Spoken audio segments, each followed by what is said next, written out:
you at least two that I think are related. Okay? And they're very related. I think that the Jewish people, first of all, has come here to heal. That's what I think Israel is. I think Israel is the place where the Jews have gathered to heal. H-E-A-L. After a couple hundred years, but particularly the harrowing previous century, the Jews are still trying to figure out who and what to be. We haven't figured it out yet. We really don't know who to be. It's a kind of, and here, by the way, here on this much, Avram Borg is right. About this, he's right. The Jews in the world, and Israelis in particular, have a kind of post-traumatic stress disorder. Understandably. I don't think we should deny that. I don't think his solutions make any sense, but I don't think we should deny that. We've been whacked in a lot of ways. We haven't quite figured out how to be, and there's all sorts of answers. So if you go on to Juicy, y'all know what Juicy is? Mm-hmm. Right? Juicy, JEWCY.com. A very hip kind of website in the States, obviously. Not obviously. A hip website in the States, which really reflects one of the kind of current waves of popularity among young American Jews. And there's a debate on there which you can actually find between Jack Wertheimer and a guy named Joey Kurtzman, Kurtzman, right? It's actually, they don't have it laid out. You can't follow the whole thing quickly, but there's links. And Joey Kurtzman says to Jack Wertheimer. Jack Wertheimer is the provost at JTS. He's kind of the symbol of the main established Jewish academic, kippah wearing world. And Joey Kurtzman is sort of the new wave. And Joey Kurtzman says, with great pride, it's the end of the Jewish people. Jewish peoplehood is a very bad idea. And young American Jews don't want to be part of a people. They like certain things about Judaism, and they'll take those, but they like certain things about American culture, they'll take those, and certain things about ashrams are pretty cool too, and they'll take those. And what are you all worked up about Jewish peoplehood for? Jack, we're a post-people era. Okay, that's one response to the 20th century, to get out of the business. Okay, I'm not going to argue it out later, but that's one possible response. Another possible response is to do what ultra-Orthodox communities in Israel and in America do, which is basically shut yourself off from the rest of the world. It's the response. It works till it doesn't. Okay, but Kiryas Yoel in the East Coast of the United States, perfect example. It works until it doesn't work. It's a Haredi community with all sorts of tax benefits, right boom in the middle of New York State. Okay, or Williamsburg or Borough Park to a lesser extent. All right, that's another option. That's the complete opposite options. Then everything in the middle is hard.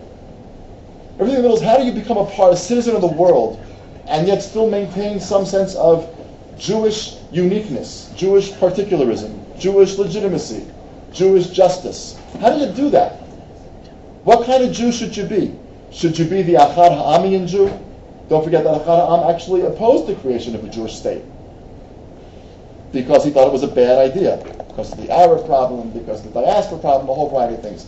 Rabidovich, right? Rabidovich I haven't read the book yet, but I was trying to return it, but it was given back to me. He said, you read this first, then you give it back to me. Okay, so I'll read it first. But Rabidovich was also not a big gung-ho fan of an exclusively Zionist enterprise and was much critiqued by some of the classic Zionists. Avram Borg. So what do you do about this? You can look at the poetry of Alterman. Alterman kind of celebrating what the new Jew would be as we heal is the Jew who defends himself. But, Jews are getting tired of defending themselves. It's relentless. And the Jewish parents who send their kids off to the Bakum, the base where they take in all the kids when they're 18, don't do it with the same unadulterated passion and zest that parents did it with 20 years ago. Because 20 years ago, and I'm not exaggerating, 20 years ago on the Israeli radio, you would hear Yoram Gaon sing, Ani mavtiach lach yalda sheli ktana, shezot ha'milchama ha'achrona. I promise you, my little girl, this is the last war. But nobody believes in the last war anymore. And you can send your son off to war. The girls go too, but I have a daughter in the army, so I am by no means delegitimizing the important contribution that girls make in the army. But I want to be honest, you don't worry the way you worry about a boy. Just let's be honest about it. Okay? And boys, girls, men, women, I don't mean to be whatever. You can send your kid off to that if you think that my kid has to actually expose himself to paying the ultimate price, because then it's going to be over. Because my grandchildren will live in peace. But if you really in your heart of hearts believe that your grandchildren are not going to live in peace, then the potential loss that your child, God forbid, or his friends, God forbid, or his generation, God forbid, face is much harder to justify. And Israelis are tired. So you leave Alterman behind and you go to Shlonsky. And you go to Shlonsky's famous poem Amal, where he talks about the Zionist thing is going to be about not working the land. We'll leave that to Aleph Gordon for a second. But it's going to be building the houses and building the roads. We don't build the houses and the roads anymore. We used to let Arabs do that. Then when they got stopped at the borders, we brought in Romanians to do that and Thai workers to do that. So the question that's going around this country really is, what should it actually mean to be a Jew? Can you be a Jew without any access to what they called between Tanakh and Talmud? Can you eradicate all of that medieval Jewish literature and say anything between the Bible and the Talmud? Not interested. That's the religious stuff from Europe. That's stuff that Bialik taught us correctly to leave behind. Okay, that's great. But then you end up being 28 years old in 2007 in a Tel Aviv pub, and you have absolutely no idea why the hell you should go to the Lebanese front. Which is why 3 kids from Eli, a small little settlement in the West Bank of religious kids, probably, I don't know how many people in Eli, 1,000 people in Eli? Right? 3 kids from Eli died in the war, and 3 kids from Tel Aviv died in the war. Because 100% of the kids from Eli go to the army, and a lot less than that from Tel Aviv go to the army. Because why should you go? Because as long as nothing between the Tanakh and the Talmud makes any sense or any difference, so you don't have that model. So my point is that the Jewish people find itself in a place now where Israelis are finding it hard to answer that very question. Why do we matter? And I think we've come home, and I use that term very advisedly, I think we've come home to rethink what it should mean to be a Jew in the contemporary world. How do you use power? How do you not use power? To what extent do you need power? To what extent do you not need power? How do you create a place that is both democratic and Jewish, with a growing Israeli Arab minority?